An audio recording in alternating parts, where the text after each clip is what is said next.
Hi guys, so my name is Kate Sutherland and today I'm going to show you how to make a very easy 5-minute crepe. So as you can see, this is a great recipe for the holiday season, especially with Thanksgiving only like 7 days away. This is definitely something you want to jump on. It is an amazing trend and it tastes so good, and there is honestly so many possibilities of things you can do with a crepe, and it is fun for all the family to participate in. So without further ado, you can already see that my KitchenAid mixer has already started whisking away an amazing crepe mixture. What is inside my nice KitchenAid is I have 1 cup of flour, half a cup of skim milk, you can use whatever type of milk you prefer, and a pinch of salt, 2 eggs, and I use a little bit of vanilla extract. Not everybody uses vanilla extract, but I prefer it in my crepes because I think it makes the flavor a little bit more tastier than just a plain crepe. So what I'm going to do is I'm going to stop my mixture. I usually stir my mixture till it's fully mixed together. It should be the consistency of about pancake syrup in my opinion. Once you've done that, it looks great. You can go ahead and turn your mixture off like I'm going to do, and we can go ahead and move to the stove. I am going to be making a peanut butter and jelly crepe for you guys today. So you can go ahead and pull out your ingredients. You can use whatever you want because the fun thing about crepes is they are a completely blank canvas.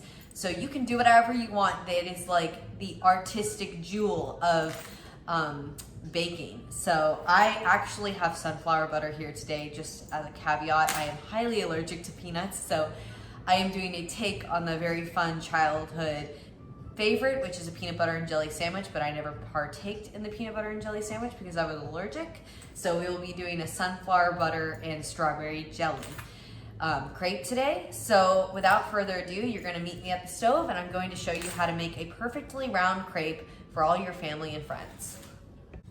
Okay guys, and we're back. So I'm at the stove. I have a small saucepan and I have my crepe mixture right here.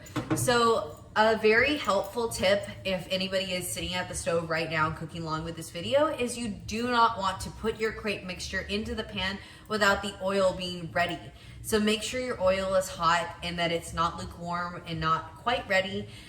You definitely want it to be hot oil so that when you put it in the pan, it immediately starts cooking. I have put mine on medium heat. You can do medium to low to cook them, and you want to cook them for about a minute and a half. Make sure it's cooked on low or the oil starts to burn.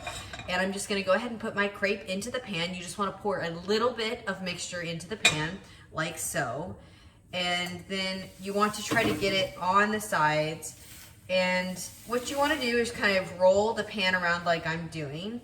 And this kind of gets all the mixture mixed around on the side. So you get a really nicely even crepe shape, that like perfect circle that you always see that you like love. That's why you want to do it this way. And you can do this however many times you think. You just don't want the crepe to be thick. If you're trying to make sure that your crepe is not thick, you definitely want to make sure all the excess is not sitting in the middle. The thinner it is, the better in my opinion. It just kind of tastes better as long as it's not thick and clumpy. Then once you kind of spread it all around, go ahead and set it back on your heat and let it sit for about a minute and a half. And then I will meet you back over there to make the perfect peanut butter and jelly crepe. Okay, so we're back. So the last part of making the peanut butter and jelly crepes is of course adding the wonderful sunflower butter and jelly to the crepes. So what I'm going to do is I'm going to take a spoon and I'm just going to spoonful a tiny dollop of peanut butter onto my crepe. You don't want to overdress your crepe.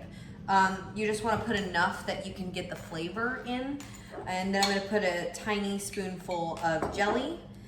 And I'm just going to take a knife and I'm just going to spread those around one half of the crepe, not the entire crepe, but just half the crepe. And I'm just going to flip it on its side. And then when it is all done, it'll look just like this one. And that is your peanut butter and jelly crepe. And it tastes delicious. It's great for any kind of fun family activities you're doing. and you can definitely make it this Thanksgiving. So have a wonderful holiday season, and I'm so glad you enjoyed this video. Thank you.